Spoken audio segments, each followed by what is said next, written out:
한국 현대사에서 가장 어두운 인권 유린의 현장, 형제복지원. 수천 명의 시민이 이유 없이 끌려가 강제노역과 폭행, 그리고 죽음을 맞이한 곳. 복지라는 이름 뒤에 감춰진 범죄의 진실을 우리는 반드시 기억해야 합니다.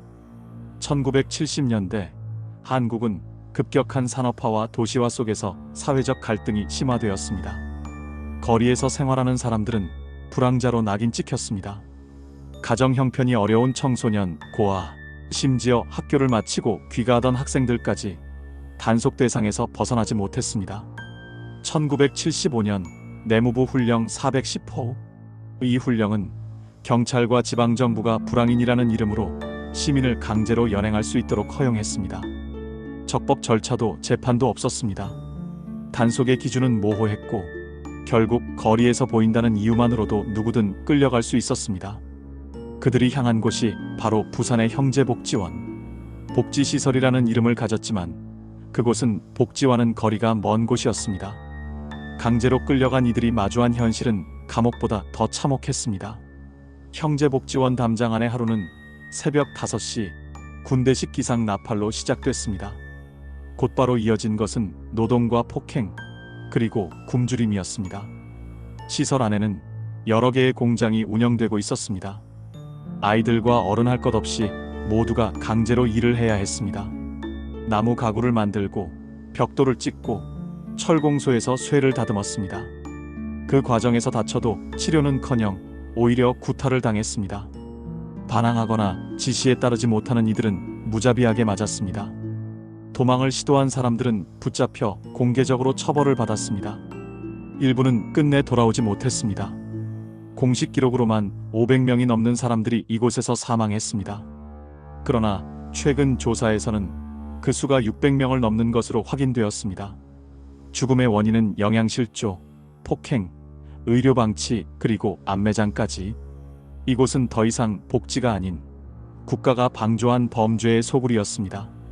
1987년 민주화의 열기 속에서 형제복지원의 실상이 세상에 드러났습니다.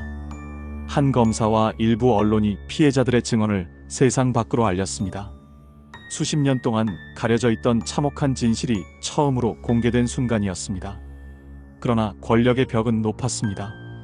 형제복지원 원장 박인근은 수많은 불법 감금과 폭행, 성폭력, 살인 혐의가 아닌 단지 횡령죄로만 처벌을 받았습니다. 징역 2년 6개월. 그것이 전부였습니다.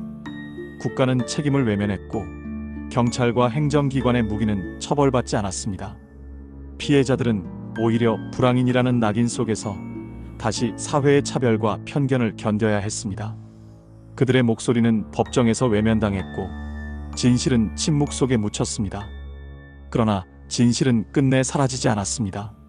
수십 년의 침묵을 깨고 피해자들은 스스로 거리로 나섰습니다. 우리를 기억하라. 그들의 외침은 마침내 사회를 움직였습니다. 2012년 이후 피해자들의 증언과 시민사회의 연대로 진상규명이 재개되었습니다.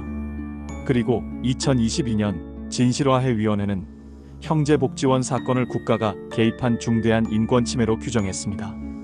이어서 2024년 법원은 국가의 배상 책임을 확정했습니다. 비로소 국가가 이 사건의 책임을 공식적으로 인정하게 된 것입니다. 하지만 배상 판결이 피해자들의 고통을 온전히 치유할 수는 없습니다. 그들이 잃어버린 세월, 가족, 청춘, 그리고 생명은 결코 되돌릴 수 없기 때문입니다. 다시는 반복되지 않도록. 형제복지원은 끝나지 않은 과거입니다. 권력은 언제든 인권을 억압할 수 있습니다. 기록하고 증언하는 사회, 피해자의 목소리에 귀 기울이는 사회만이 이런 비극을 막을 수 있습니다. 국가와 사회가 기억할 때 다시는 같은 일이 반복되지 않을 것입니다. 기억하지 않으면 역사는 반복됩니다. 우리는 반드시 기억해야 합니다.